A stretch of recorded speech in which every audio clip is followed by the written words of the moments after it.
Nate, in these internet days, it's really easy for something to gain popularity quickly, lose popularity quickly, even though the thing itself, in this case, training exercises for climbing, are exactly the same amount of effective as they've always been. But I don't think we value them that way. We value them often based on what everyone else is saying and what the like zeitgeist says is working. Do you agree with that? Totally. It immediately makes me think of when knees over toes guy, kind of strength and conditioning world, Yeah. when he really got popular and a lot of people were like, oh, this is really cool. There were a lot of old school strength coaches who were a little grumpy because they were like, well, we've known about all these exercises forever. Like they've been around and people are like, well, you aren't talking about them. They were like, but, you know, Right. like, yeah, what is in front of you matters. And that, especially with social media, man, we all have very short attention spans. Totally. And I look at something like campusing, just like traditional campus exercises, as a really good example of this, because there was a time that you and I probably remember, some of the listeners who weren't around in the end of the 90s, beginning of the 2000s won't remember this, but there was a time when campusing was like, oh, this is the only way to get better. Like, this is the way you get stronger. There is no elite rock climber on earth who doesn't campus. Like, that was what the zeitgeist felt like. And now Absolutely. all it takes is a couple people to say, I don't know if campusing's that effective, a couple prominent voices to say, I don't know if it's that effective, and it loses popularity. Yeah, very quickly. Hilariously, quick side note, because it's funny to me. I know I'm in Salt Lake, Utah, because the campus rungs on the campus board at my gym have marks from dry tooling in them. Like little grooves, a lot of them. Someone did a lot of dry Are you tooling. serious? Yeah, with actual axes. Like because they're all Wow. chewed up. It's wild. But apparently that's all campus board's good for these days, if you were to believe social media. Yeah. Yeah, totally. And just theories. Like, I think we live in a time where it's a good idea for the algorithm to just throw out your theories and your ideas without really having any evidence whatsoever. Um, Totally. the more sure you sound of yourself, the more factual it becomes. And I think that's what happens a lot of the time. We say, this is fact, this is true, this is the most effective. And if you sound confident, people believe it. Yeah. Yeah. And I like to a degree I get it because Yeah. gray area is tough on social media. It does not get clicks. Trust me, that is the route try and go, and I Yeah, don't get any totally. I live in the clicks. middle. Yeah. What we're going to do here, we're going to break this into a couple of episodes. We're going to talk about the most underrated and the most overrated training exercises for climbing specifically, in our opinions, as we're seeing it currently. Let's start with the most underrated. And let's put this disclaimer here. Underrated doesn't mean that it's the greatest thing ever and everybody's missing the boat. It just means we're not valuing it to the degree it should be valued. Yeah. Yeah. And it's worth keeping in mind that with overrated, underrated lists, this is a time capsule. When I started climbing in 2005, any form of training was underrated in the United States because Absolutely. the strat was just climb. Hey, just climb more. Works for Chris Sharma, Dave Graham. But this is all in the context of the moment. So, yeah, 2005, any form of training, literally touch a weight, would have been, it doesn't even matter, just bro lifting would have been better than just climbing. Underrated. Yeah. Where now, that's not the case. Most people who listen to Training for Climbing podcasts are at least familiar with strength and conditioning. Yeah, totally. That's a great point to keep in there. If you're listening to this In 2028, it might be the case that these things we're talking about are now dramatically overrated, Totally. or we're valuing them correctly. Who knows? My first underrated one is hard moves done well. Yeah, timeless way to get better at climbing, and we often forget about it. There's a few things that I see in climbing. One is we love novelty. People want to do new things all the time. We don't even, compared to other sports, it's kind of wild to think about. We don't do the same warm ups every day. We want to go do new boulders every day or new routes every day we go out for the most part. We don't repeat things almost ever. We have this checkbox mentality of, oh, well, I did the thing. It didn't matter if you did it by hook or by crook to get to the top. Cool. Green check mark. What's next? And so much climbing that I see done and that it's easy to fall into is, oh, well, I'm going to do these things that I can do fast. And so you very rarely take the time to perfect moves, to climb them really well. There's Yeah. this idea that I think about all the time. And essentially, it's what does great actually mean?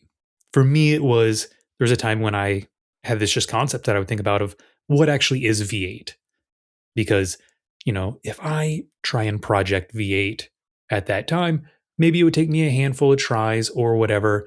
And when I would do it, if I just tried really, really hard, I could kind of get it done pretty fast. Well, Yeah. if I then repeated it a few times, it would get much easier. And then if I repeated it over multiple days with rest in between, it would get easier and easier. And after a couple weeks of this, man, you come back, it'd be the end of my warm up and it would feel smooth and flowing. And I wouldn't even have to put that much effort into 90% of it. So then there became this question of what is V8? Is V8 the one at the end where I actually climb it very well? I won't say perfect because that's not a thing, but this time where I climb it really well, or is it how it felt the first time? Now, someone looking for the physical stimulus of training might say, oh, well, at the end, that's a terrible physical stimulus because it's so much easier. Clearly, you're not going to be getting that strong from something so easy. But I care about performance. If I can make every V8 feel like that end one to where it's, oh, this is in my end of the warm up grade, how hard could I really climb? That brings up an interesting point that I was just wrestling with in a connecting dots freestyle on the Patron podcast. Um, Thinking about tactics, what are tactics? What should they be in service of? Climbing something better or climbing something faster? And I Ooh, think I think we have to separate performance and practice, or performance and training. And since we are talking about training exercises, I think you're spot on with this, that in training, in practice, doing something better is really important. If nothing else, for the sake of understanding that a really difficult thing that you can barely scrap your way through the first time can get better and better and better and soon be pretty easy to you. If yeah. nothing else, just for the understanding of that, so that when you do approach a project, you know how much you need to do to get it done. Sometimes you're going to have to do a move nearly perfectly to get through it. Sometimes you can scrape your way through, and that's fine. Um, Separating performance from practice there, I think, is the key. And it's a hard distinction to make, like we've talked about a bunch of times on this podcast, is they both look the same. It's more about your intention. What is your intention? What do you hope to learn? What do you hope to gain? Are you trying to just send, or are you trying to actually improve? And since we're talking about improvement here, I think that might be the absolute best way to improve at climbing. And you're right, we just don't value it enough. There's a few things that I think can really help with this. One is being comfortable with repeating things. It's funny. A few things that came to mind immediately was we've talked about this before. You had an old blog post about you had your limit boulders for your season that when you were back still in Cincinnati, and one was the Black Lung Yeah, simulator. And I remember at the time being like, that's wild because you're like, oh, I set these and they'll be up for 3 months and they will be my Wednesday workout for the next yeah, 3 months. yeah, And I was at the time, I think I was probably in my I don't know, maybe mid 20s, I forget, but I could not comprehend the idea of, oh, we have these three plastic boulders. This is my Wednesday workout for the next 12 weeks. Yeah, and those are an interesting blend of this performance and um, practicing trying to do something really well, because there was no way I was getting up that boulder if I did it poorly. Yeah. So it essentially was a constraint put in place to force me to climb really well and really precise and with uh, great tension every single attempt. I could not fake my way through it, couldn't scrape my way through it. I had to do it really well. So I love the way you said that because to me, this is an important distinction. You said I had to do it well. It was a constraint that made me do it. But there is still a choice there. You chose, you looked at it and you said, I can do this if I do these hard moves well. Where you can also say, well, I just need to be stronger. Maybe if I hold these positions, I'll Right. gain muscle memory, I'll gain specific strength. I last year was coaching this younger climber who is a phenomenal V14 climber. And I had asked him at one point, because he had, grown up on a youth team. I was like, oh, have you ever done like perfect repeats? He was like, oh, what's that? I was like, well, it's where you do the same thing multiple times, trying to do it a little bit better, each time. He was like, oh, no, but anytime if I've done like 4x4s or any endurance work where I'm repeating things, that just naturally happens. Mm. And, I had to pause. I was like, I love to hear that it naturally happens for you. And that's good to keep in mind. But yeah, that is not what naturally happens for a lot of people. A lot of people are like, okay, just head down, Rocky Balboa slugfest on this 4x4 or endurance workout, whatever. But for him, it had been drilled into him and he had just instilled this idea of if I'm going to do a climb more than once, I'm going to make it better every single go. He was constantly analyzing how he could improve every little thing.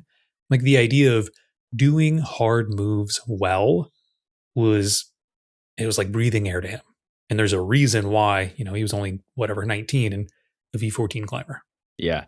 Uh, I think a good way to think about the distinction between performance and practice is performance is the pursuit of doing it good enough, and practice is the pursuit of doing it even better.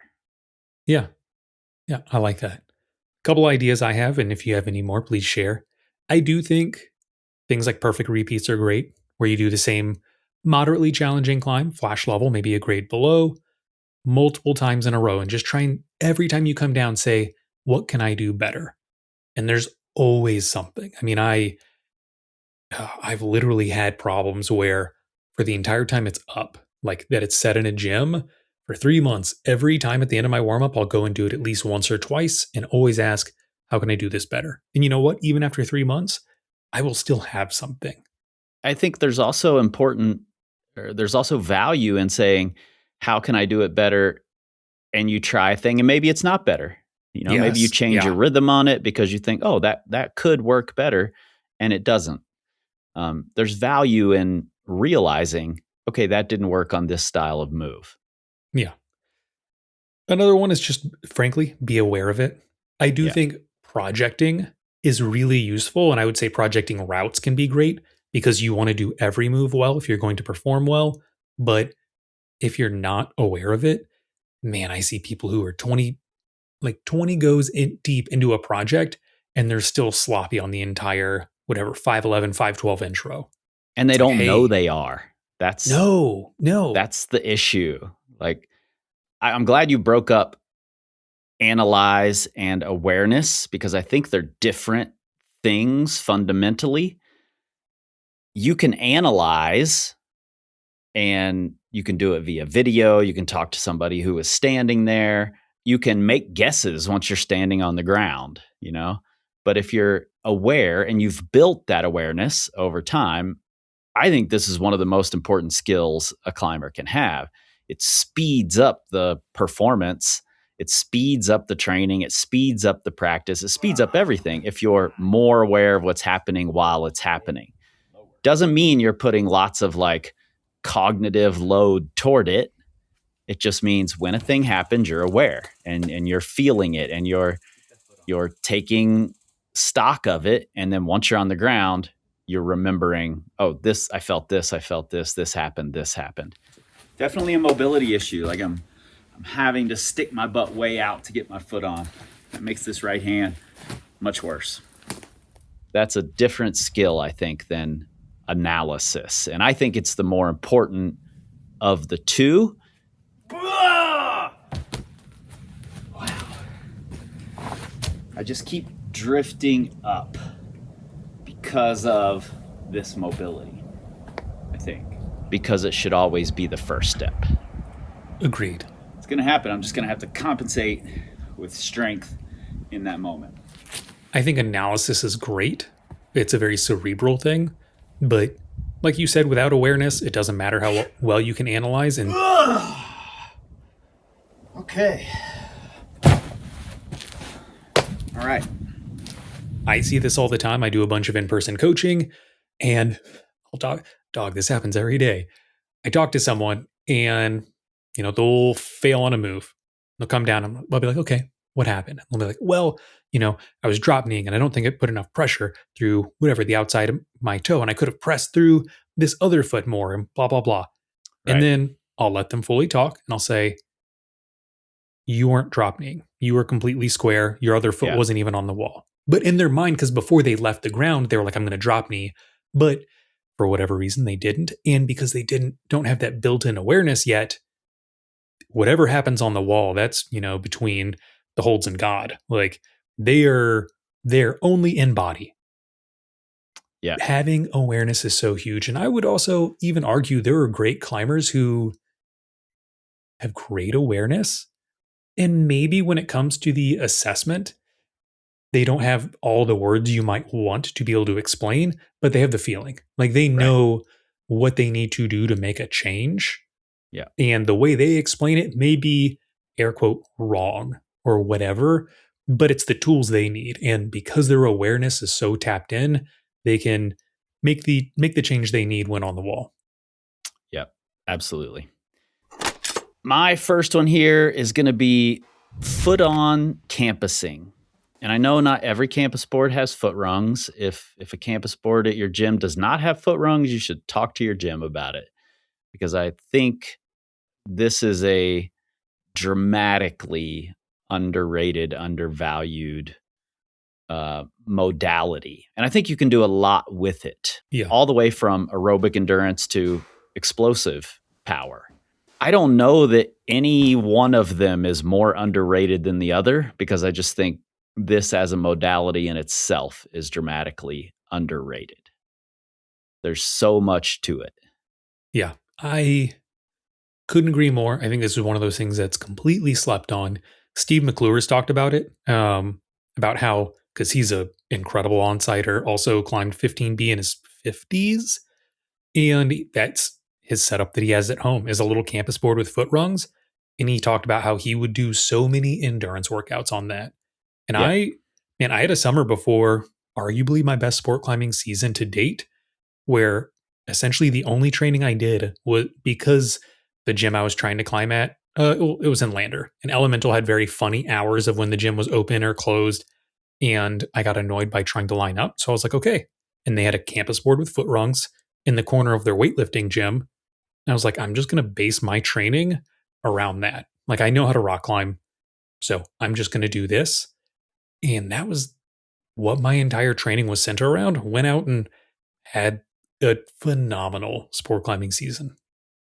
Yeah, I think it's this middle ground between on the wall training becomes a little too technical and too much variety to be able to measure well. Mm-hmm. And things that are more measurable, like finger strength training or explosive pull-ups for power training or repeaters on the hangboard or whatever, the opposite end of that spectrum where you take all the technical out of it, but they're extremely measurable. They lack that component that feels more like climbing and will be part of the mental process, will be part of the movement. And I think the campus board is a great middle ground with that. It's a little easier to measure than just a random spray wall or random circuit, Mhm. because you can measure hand movements, you can measure by time, and it's not, oh, I just encountered a hold that was really bad, so that reduced my time. Or I ended up on bigger holds than I thought, and that extended my time. My endurance wasn't necessarily better. I was just on bigger holds. Or you Um, get more efficient with a long circuit. If you've got a 50 move right, circuit, yeah, after 6 weeks of training on it, let's say, oh, you went from going 20 moves up to 40 moves. Well, did you just learn it?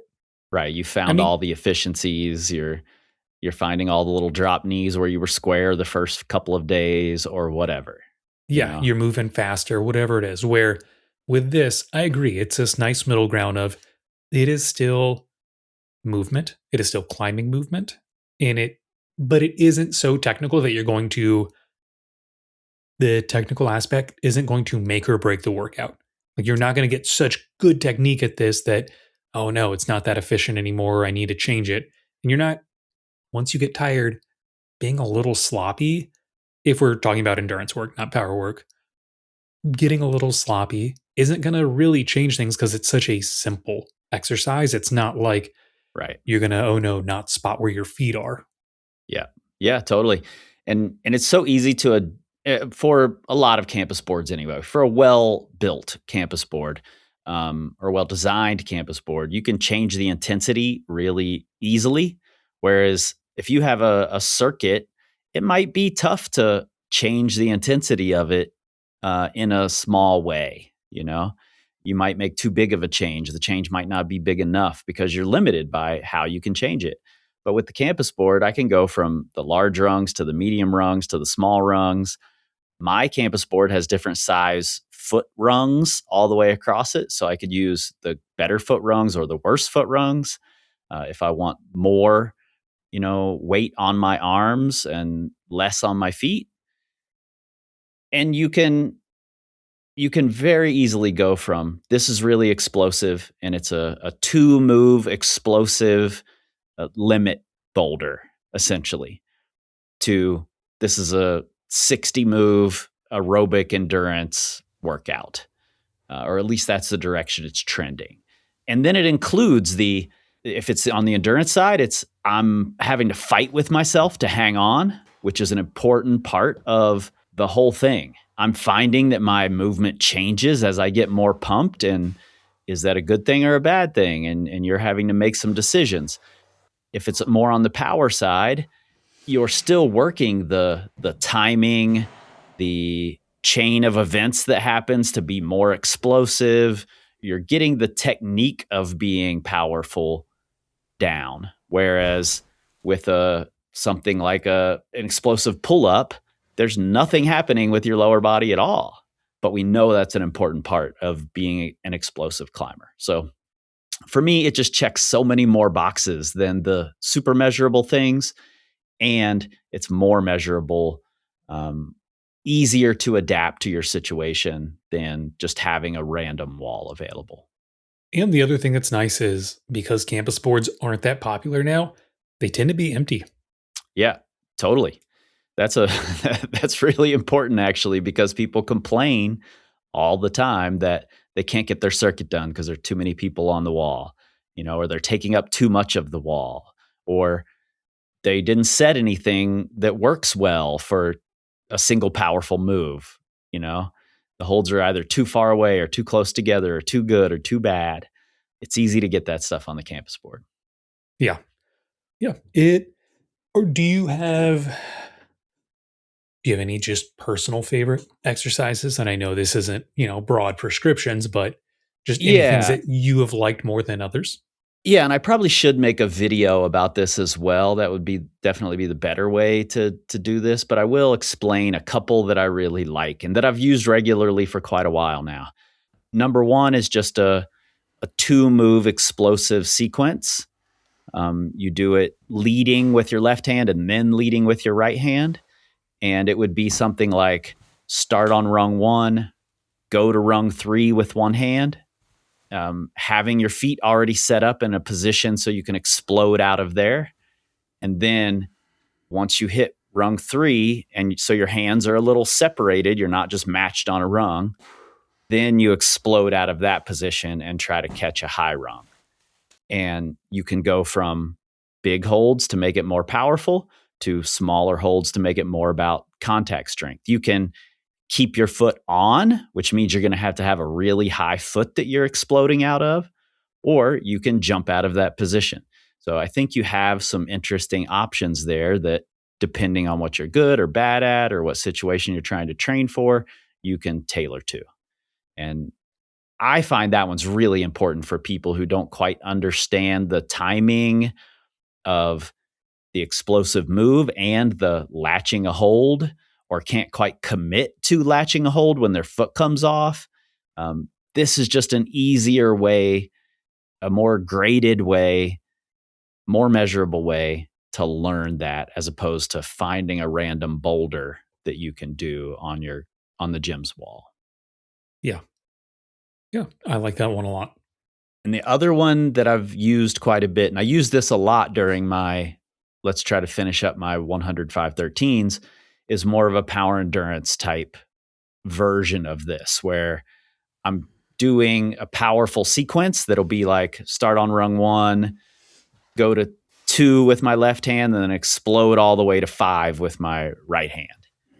And then ladder down back to 1 and do it on the other side. And then ladder down back to 1 and do a different powerful sequence. Maybe it's from 1 to 5, and then I have to pull through to 6 or 7, and then ladder back down, keeping my feet on all the time and getting in some positions that are like really high foot that I have to explode out of, things like that. And this way I can tailor the power endurance to how I want it to be for whatever my project is. I can either stay on the campus board for 30 seconds and then rest for 60 or 90 seconds, or I can make it a little longer, more extensive power endurance where I'm on the wall for 60 seconds and I'm resting for 2 or 3 minutes in between rounds of this. And it's so easy to adjust the difficulty of the thing that I just can't replicate it on a wall, even a wall that I know really well. Yeah. I can't replicate this sort of workout on that wall. And I can go until the movements are simple, so I'm not going to fall off because of a technical error. And there are times when you want the technical aspect of it and to grind through that. But in this case, I'm looking for the power endurance stimulus in my forearms specifically. And this is a much better way for me to get it. Yeah.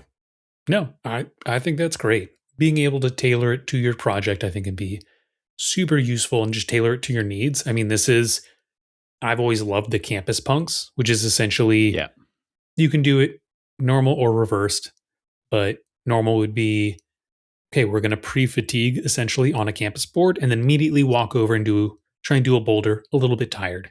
So it'd be the campus punks.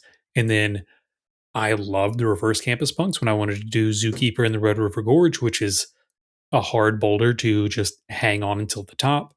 I mean, that's exactly what I did. But I didn't have access to a boulder, so I literally I had a flashboard. I put a strap, like a toe strap through it, just put my feet in, pulled as hard as I could for 15 straight seconds. And then I went and did 60 seconds of hard foot on campus boarding because that mimicked what I needed. Yeah, I think the campus punks are really, really valuable.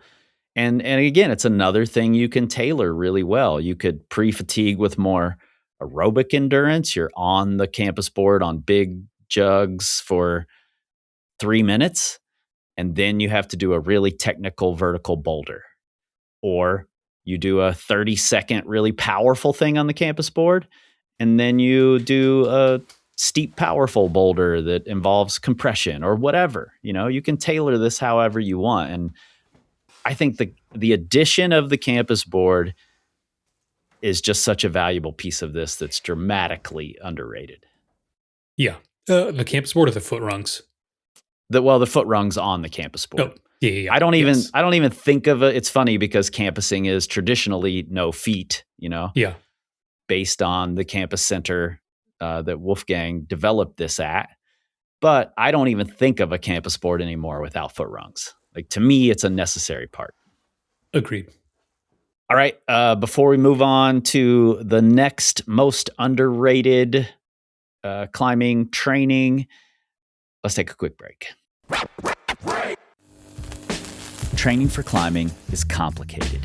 Finger strength programs, movement programs, lifting programs, power endurance programs. Where and when do you start, and what should you include? At Power Company Climbing, we keep it simple. One proven plan based on your level of experience and goals that includes everything you need. Finger training, lifting, movement skills, and most important, lots of intentional climbing.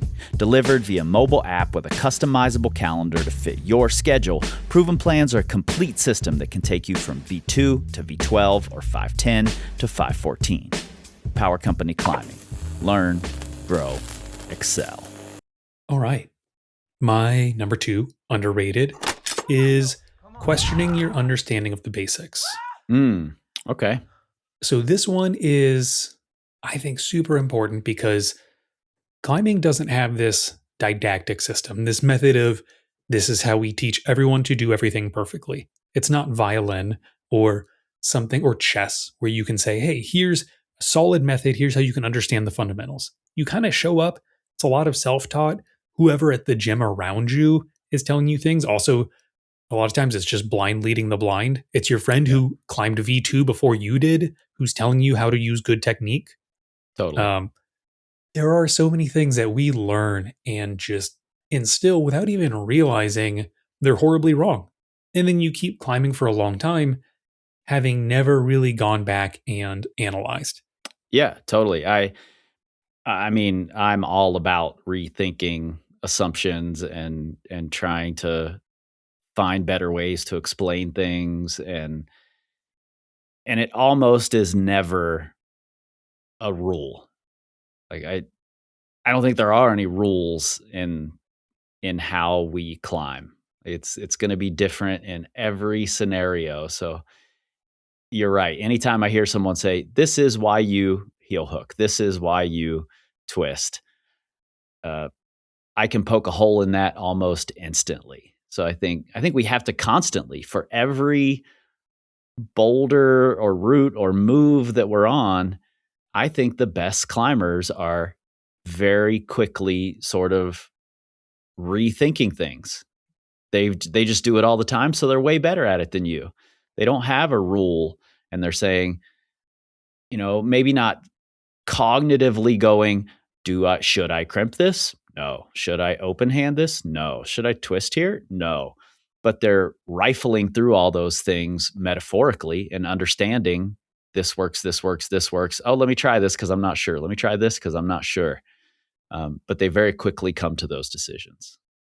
And man, these lessons happen all the way up. An Yeah. example I like that to me was fascinating to watch. There was a video, maybe Desert Gold, I forget, or Gold Standard, Keenan Takahashi V15 in Bishop. And there's a long video of him putting it up. And he keeps getting through the opening crux. And then I think it's like a V9 stand, something like that. Well, he keeps falling on this big cross move in the V9 stand. And the first time he fell, I was like, oh no, he's a boulderer. Like, because the thing was, he was getting pumped when he was there. And it's this big cross move. Well, he was chicken winging because he was pumped. No way. Whoa, dude, I was chicken winging. And Oh my God. you've climbed in the red. You know that when you're chicken winging, crossing over a chicken wing is almost impossible. Yeah. But if you're very strong and you're not fatigued and you can keep an elbow down, a lot of times, this isn't a perfect rule because rules aren't really things. Crossing over like ends up being a much better way in a lot of situations. Because if you cross under, essentially you handcuff, like you get your arms trapped against each other. Yeah. And unless it's a jug that you can just swing out on, crossing under your other hand, it gets you to the hold, but it's almost always a dead end. Like, unless it's a really big hold. But if you're chicken winging and your elbow's pointing up to the sky, you don't have the clearance to cross over your other hand. But he kept getting there and he kept trying to cross over, which is a very much a boulderer's thing. But this was clearly like not in his toolbox. And he goes up and he Mm. falls there a couple times before he finally like does a link and he does under and he was like, oh my God, it's under. And I had been, yelling my screen for 10 minutes at this point. But this is a perfect example of, yeah, if you're a boulderer, your move set doesn't cross under quite as much. Like, and you don't know how to move around a big pumped chicken wing compared to a sport climber. So this is going back to what I would consider basics for a V15, V16 climber. Yeah, totally. I agree. My next one is scapular control. I'm talking about how much control can we get out of our shoulders when we're hanging.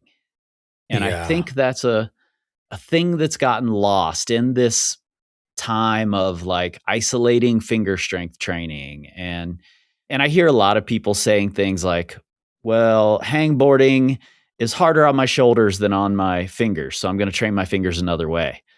Then when are you training your shoulders? Like, your shoulders are the weak link there. When are we training them?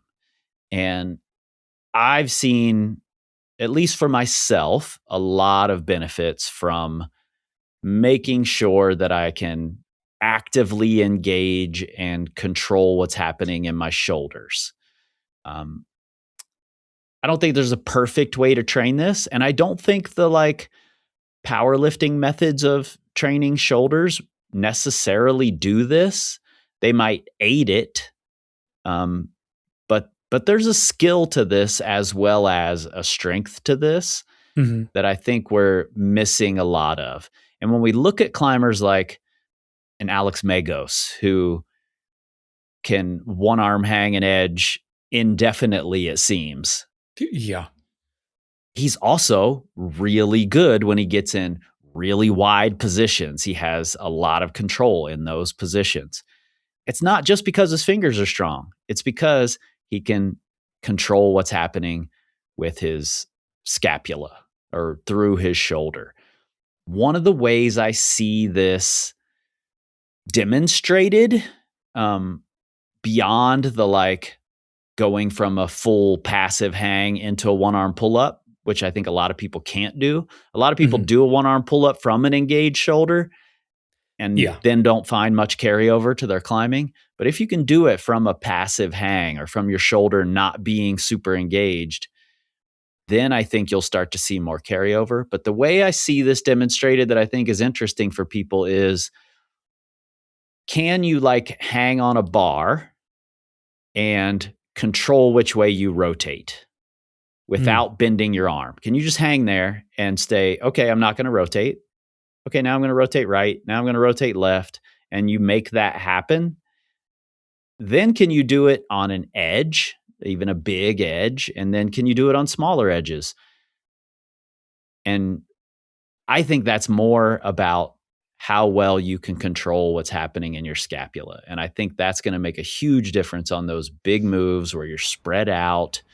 You've just got your fingertips on a hold that's really far away from you. You're stretched out, and now you have to engage it. I see this a lot on the campus board where people will be able to latch a hold but not be able to match. Yeah. And I think it's because they aren't controlling through their scapula at all. And when you're able to, it just makes hard moves easier. You feel like your fingers are stronger even when they're not necessarily. 100%. Yeah, I love this. I mean, this is something you were experimenting with first, and you at one point were like, hey, there's something here. And so I took it seriously. And for the last couple of years, I've really dove into this. The way I explain it to a lot of people, and this is not a perfect example, but I describe it as straight arm strength versus bent arm strength.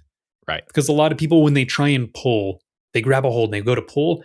The first thing that moves is their elbow. Like they immediately go to bend that elbow to be able to start a move versus being able to be really anchored into that back. And whenever Chris says scapula, some nerds out there might be like, that's a bone. You can't, Right. act whatever. There's like something crazy, like 27 muscles that connect to your scapula. Like there's a lot that maneuver around your shoulder joint, your scapula, how your scapula moves around your rib cage. There's a tremendous amount of stuff there. And I think this really coincides with your point about how it's not just strength. There's a lot of coordination here to make everything connect because it's Right. a lot of moving pieces. An exercise I like a lot is, a lot of people will do scap shrugs. So they grab a bar and they'll just, shrug up and down. That's nice. And they can even do it with one arm. But the problem is they don't get almost any time under tension at the top position. So when you're Yeah. shrugged all the way up. So what I have people do, and most people are shocked at how hard this is grab a bar with one arm, shrug up until both shoulders are parallel to the ground. And I'll Yeah. also tell people try and get your off arm, the one that's not holding onto the bar, try and get that wrist even with the bar. And you're going to hold that upper position for 8 to 12 seconds. And I've worked with V12 climbers who cannot do this with their full body weight. They have to keep their toes on the ground. Yep. I Yeah.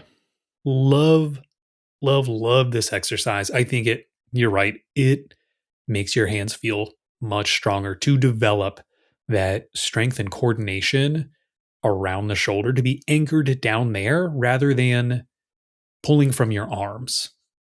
Yeah. And like the very basics of this, I think, is what you're talking about. And I like that you're talking about holding it in that upper position. That's something that was built into our Fingers Plus proven plan. And something I do a lot of. In fact, I just did a bunch last night after I got home from climbing. I did a bunch of that, weighted, holding them at the top position. Yeah. And at the other end of this, I almost sent you this video yesterday, actually, is an exercise that my friend Josh Muller showed me that I find really interesting. And I showed this to Jonathan Segrist, and he had a similar take on this, where you get on a campus board. You could do this on a wall as well, but it's easier to measure on a campus board. And you do, put your feet on, do a big move so that you're stretched out and that, that top hand is far away from you. And you can do this on a big rung to a small rung. And then you just purposely let everything cut loose. And you try to engage that shoulder and pull into it and control that swing, all off of that one stretched out arm. And this is a situation that's going to happen to you when you're climbing. And it's a great way to like dynamically engage that shoulder. We do a lot of catching, but not a lot of controlling after the catch. We don't consider that all that often. And I think this is a really valuable exercise. And to take it, there's also this disconnect between shoulders and fingers that we have in our training that I think can happen here, that can be linked together here, where as you've learned to do this on a jug, then move it down to a smaller rung, to a smaller rung, or to a smaller edge, to a smaller edge. And it's going to require both finger strength and more control through your shoulder to hold these things, whether it's just a one-arm hang or a cutaway is what I'm calling these things on the campus board. And for me, that's made a bigger difference in my climbing, late in my climbing, than anything else I've tried. Yeah, I totally believe it. I think there's so much here. And especially, I've worked with a lot of people who have really good, once again, I'll just call it bent arm strength, tremendous pulling power. And they would tell you, they're like, no, I've got strong shoulders. That's my asset, even. And then when I get them to do this, they're like, well, I don't know what this is. Clearly can't be a shoulder because I got shoulders and this, I don't have this. And then the ones who really take it seriously, who do the training and then work to apply it to the wall, all say the same thing. They're like, oh, I can stay under holds now better. I have more control over holds. Like I feel stronger on crimps, even though my hands are no stronger. Like yeah, it truly is just an anchor. And something I will also add, if you're going to do these, I personally prefer to do them if you're not doing the version Chris talked about, like a cutaway on an edge. I prefer a bar. That's upper level. I just want to make sure I'm saying that. Like if you're a beginner, don't just go fling yourself off of a campus board and try to hold it. This is like higher level. You should be able to do a one arm hang on a 20-ish mil edge before you do this at all. Yeah, it's a very hard version. But if you want to do these, I prefer a bar over a hangboard, specifically because most hangboards, and I think the Beastmaker 1000 is a perfect example, there's a jug, but then there's this whole panel below that your hand gets to rest against, like a vertical wall. And what that means is it takes a lot of the stability out. Like you don't actually have to have that much extra stability through your wrist, elbows, and shoulders if your hand is basically touching a vertical wall. And this Yeah. is, I think, kind of, it's like my beef with basically every hangboard that exists that has jugs is your wrists. Basically, you're just touching wood or plastic all the way down to your wrist. Like you're not actually fully needing that much control. So I prefer a bar for this. And I think it makes a huge difference. It's a much bigger stability ask on a bar than a hangboard. Yeah, I agree when you're on those big holds. And then as it progresses, I like to take it to smaller than a Edges. bar. So Yep, big giant totally. edge, smaller edge, smaller edge, smaller edge. And what you're talking about, I think shows up when you see people doing one arm hangs and they keep tapping a wall next to them.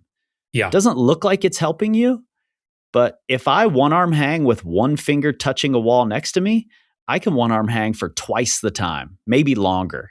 Yeah. It's dramatically easier when you take all of that control that your shoulder has to do out of the equation. Yeah. Yeah. And that might seem like hyperbole to some people. But I mean, I had a friend who climbed many V14s, climbed V13s in a session, and maybe flashed up to V13, could not one arm hang a 20 mil edge free. But if he put his, just put his pointer finger next to the board, he could sit and do 5 one arm pull ups on each arm Yeah, like that. Like he totally. could just live there. It was Yeah. an enormous difference. Yeah. And for me, this really shows up in areas like, well, I'll just say on harder climbs is where this really starts to show up, because I think one of the characteristics of harder climbs is that your moving hand is traveling further. Mhm. Doesn't mean it's necessarily a reachy move. It just might mean you've made one big 3-foot move and now you have to make another 3-foot move. So that hand has to travel 6 feet, and you don't get the opportunity to pair up in the middle or use an intermediate somewhere. Those kinds of moves require more control through your shoulder for a longer period of time. So for me, that's where this shows up the most in climbing, is when you're either spread out really wide or your hand has to travel a longer distance. Totally. And I will say this is useful for everyone. I see very tall climbers, like the friend I was talking about was very tall. And he was able to essentially always reach stuff with a bent elbow. Right. Like he didn't have to have this one arm shoulder control because he had an enormous wingspan and he was very good, like really great through his legs, super strong through his legs. Like he could kind of cheat around it. And most of the people I work with who I see are the worst at it are the tallest climbers, regardless of how strong they are, because they never have to be fully extended or their amount of time is very little versus a lot of shorter climbers tend to be okay at this. But I would also say they're the ones that if you're not okay at this and you're short, you need to be, because this is something you're encountering whether you know it or not. Yeah, it'll be a game changer. Yeah. And I will also say for anyone who recognizes that they have to always do big moves and catch a hold with a bent elbow or a pre-engaged shoulder because they feel susceptible to injury otherwise. Oh, this is huge, man. Suddenly, we have a new foundation. You have a shock absorber as your shoulder to where now you can hit things hard, but you can control it from the shoulder itself. So you're not going to feel like, oh, my shoulder's getting pulled away or my elbow's going to crash and bottom out. Yep. Yeah, I think this one's a huge one. I love it. Yep. All right. And just to reiterate here, I think we have to say again, underrated doesn't mean you should go do this right away. It just means these are valuable things that maybe you should take another look at, especially if something we've said sounds like, oh, that describes me pretty well. maybe take another look at these things that we're talking about because they are valuable. We are just not valuing them currently as a community as much as maybe we should. Yeah. And I'll also say that these are generally tailored to our audience because Yeah. all rock climbers are not equal by any means. What is underrated for just someone who climbs 2 days a month is very different than people who are, obsessed and trying to climb as much as they can all the time and optimizing. So we're Totally. saying some of these things you might hear and you'd be like, well, this doesn't seem that underrated for the majority of people. That's true. But hopefully for our audience, that's what we're aiming for. And hopefully it hit the mark. Yep, for sure. You can find both Nate and I on the YouTubes. There'll be links for that in your show notes. You can also book a consultation with Nate over the internet, or if you're in the Salt Lake City area, you can work with him in person. You'll find those links in the show notes as well. And if you're interested in getting thoughts in your email inbox roughly monthly that are rethinking how we look at climbing and how we engage with different aspects of climbing, you should subscribe to The Current, where we can all learn, grow, and excel.